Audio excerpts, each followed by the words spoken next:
Hey YouTube, thank you for clicking on this video. I want to apologize in advance for not making enough videos and not being active. A few things came up and I've been pretty busy and it's kind of difficult to find time to actually make these videos, but I'm really sorry about that. From the bottom of my heart, I'm seriously going to try my best to keep active and keep posting videos for you guys.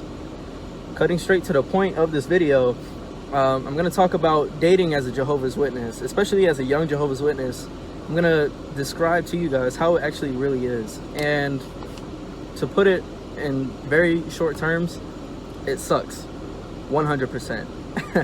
You can't do anything already as a regular Jehovah's Witness. You're just there as a Jehovah's Witness. There's so many rules, so many regulations, so many limitations that you have, and when it comes to dating, that's when the rules really apply. That's when they start getting more strict, whenever you're with the person of the opposite sex. I remember I started dating my girlfriend at the time. I think it was around September, and I had to end the relationship by January. Why? Because I said by my New Year's resolution, I just want to have a fresh start this year, and that was last year, 2018. I said for 2018 and on, I just want to have a brand new start, fresh. I want to be just myself, not this fake person that I really want to be. So I just had to cut the relationship, and I felt bad, of course, breaking up with her and stuff, but I'll describe that later. How we met was, she came from a different country. I don't want to say names, or I don't say what country. I don't want to use her personal information like that, but she came to the States from her country at around 12 years old, and they happened to move into our congregation. Within that congregation, I would see her around. I wouldn't really pay much attention to her. And then we started preaching together in the same group, and then, you know, they would split the groups for a service, and then we started, you know, preaching again. And it was at around, I would say 16, maybe 16, 17, when I started talking to her a little bit more. That's when I started, you know, to add her on social media, and that's whenever I started to like talk to her online instead of face to face. And one thing that I've noticed a lot within the Jehovah's Witnesses is that the young ones are really scared. They have no guts to actually go up to the person and talk to them like how the real world actually is. And I'm not saying all of them, but I am saying the majority, and I know because by experience. Every time at the conventions, you would see like a really pretty sister. All they would do is just stare at the sister. There was very few that actually had the guts to actually go up to the sister and start talking to her. Hey, how are you? What congregation are you from? It was very rare, very few. Those guys were like the gold ones. But I would say about 90% of the guys in there are scaredy cats. They're scared. They can't do it. They just stare at the sister, and then they add them. And me personally, I was one of them too. I would just add the girls online on like Instagram. I would just follow them, and I would just talk to them right there, all online, being chatty, flirty with them over the phone. And whenever it came to face, whenever we saw each other at the meetings, I would just pretend I wouldn't see her. Like I wouldn't even notice her. There was a few chicks that I would talk to online and flirt with them online and stuff. And whenever I see them at the meetings, I would just be so timid and shy that I would just pretend like we never talked at all. The reason why, though, because the Jehovah's Witnesses, they're really judgmental. And I've noticed that even beforehand, too. They always have something to say. So if they see me talking to one chick after the meeting, everybody automatically assumes like, oh, well, Tino's already you know, looking for a girlfriend, this and that. And I remember I did talk to this one girl after the meeting, and there were just already rumors like, oh wow, yeah, I heard that they're actually talking, I think they're gonna date. And I had no intentions over it too. I just saw this chick as a friend. And this one chick who was my girlfriend had a huge crush on me. She would get jealous, you know, she would feel bad. She wouldn't tell me anything until afterwards, until we dated. So the rumors in there are horrible. All the drama and stuff, you know how that, all y'all know how that goes. So that's why I was so shy to talk to these girls face to face, because I was always more afraid of what the other people are gonna say.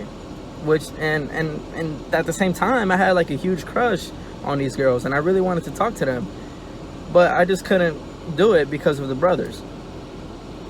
So what happened was, eventually I started talking to the girlfriend that I had. I started talking to her online and stuff, and people had no idea that we were actually going to take things more serious. I would talk to her over the phone a lot, but at the meetings, nothing, which makes me look like a little pussy, to be honest. Now that I think about it, because you don't see that in the real world, where you're texting all the time and then in person you're just all quiet. Like, no, come on, man, you gotta man up. It's not like that. You gotta throw some balls and keep going. Actually talk to her and stuff, get to know her, hang out with her. So started calling her over the phone constantly, this and that, and feelings were growing towards each other even more. We had a huge crush on, she had a huge crush on me for the longest, and then eventually I started catching feelings, and then I had a crush on her. And I said, you know what, let's take things more serious. Let's move on to the next level. Let's become boyfriend and girlfriend. She was like, oh my goodness, you being serious, this and that, because we had a little history going on that we were just on and off all the time. And I finally decided, you know what, well, let's take things serious. I actually want to date, like make it official.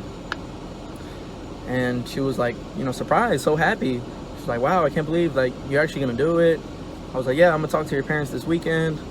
So that's what happened. I invited her parents over to my parents' place, and we all sat down and we all talked about it. Her dad, giving me advice. It's okay, it's fine, I understand. You want the best for your daughter. All parents giving us advice, be careful, this and that, so and so, whatever. Boom, we officially start dating. I remember the very first meeting, whenever we dated, we sat down together, and it's so crazy how as soon as I walk in, start talking to her, and already start seeing the stares, people just staring at us. When we sat down together, people was just going nuts, like crazy. Everybody turning around, looking at us and stuff. You can just feel it too. You know how it is. Oh my goodness. Just brings back so many bad memories, to be honest. I hated that. It gets you anxious, gets you like anxiety. And you just know that everybody's just looking at you, talking about you, etc. And we were like that for a good few months. And then eventually, that's whenever people started talking a little bit more. They started saying, oh, Tino's not spiritual, Tino's not commenting as he was before, he's not going to be a good husband in the future, because if as dating as a Jehovah's Witness, they have the intention to get married. And I remember sisters would ask me like, oh, well, when is the wedding, just starting a conversation, when do you plan on getting married?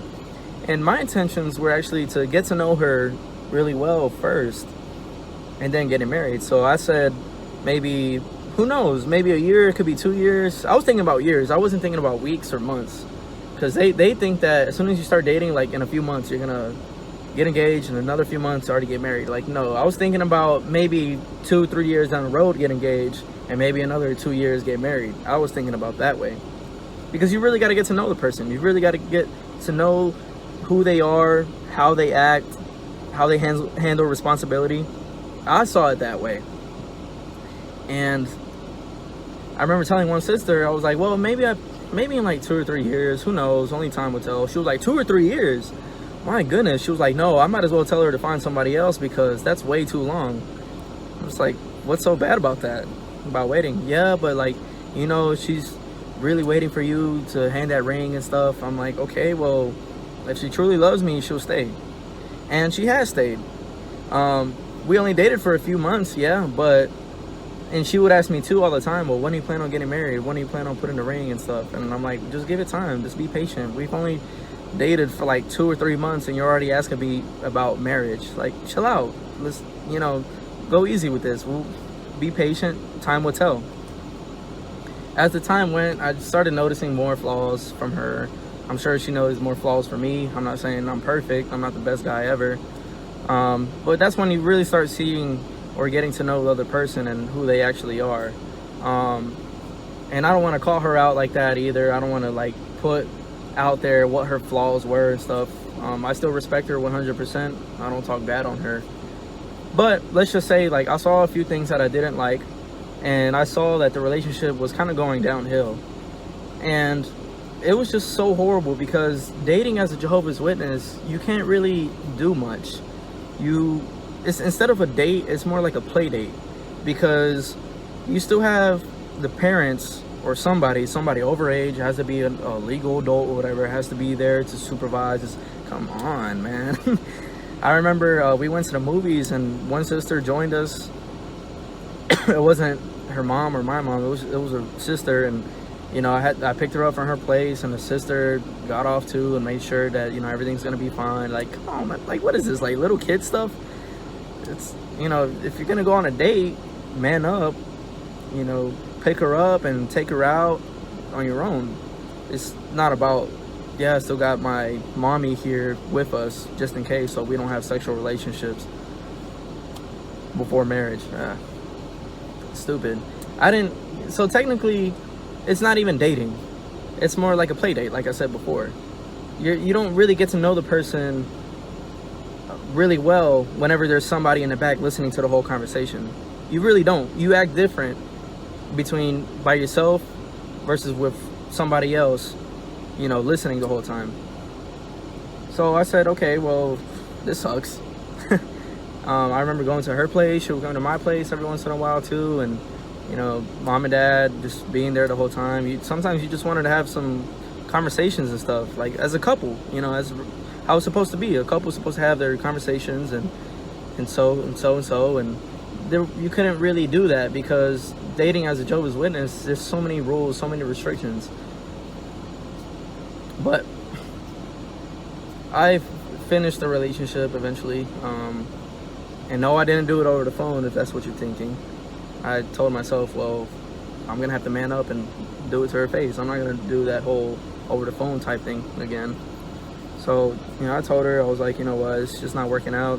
Anyways, I want to start a brand new life. Like, I want to be a new me, like who I really am. And that's why I'm out here today.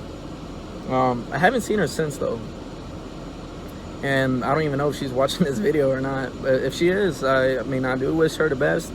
I wish everybody the best, really. All my ex-friends that were in there and stuff, like if they ever want to come out and talk to me, like, you know, I'll be respectful to them. Anybody, I'm friends with anybody, really. I wonder what she thinks about me though. She probably says like I'm the worst person out there, that I'm an asshole, I just took advantage of her or something. I don't know. There's always two sides to every story. That's my side, she has her side. It is what it is. But I'm just glad that I'm out, I'm free, and now that I am actually seeing how the real world is with relationships, now I see that the whole Jehovah's Witness dating is a joke. It's stupid. Can't do anything. But it is what it is though. Like I said before, I'm sorry about not uploading constantly. I'll try my best to keep uploading more, especially about the questions that I had before whenever I was in there. But thank you so much for watching.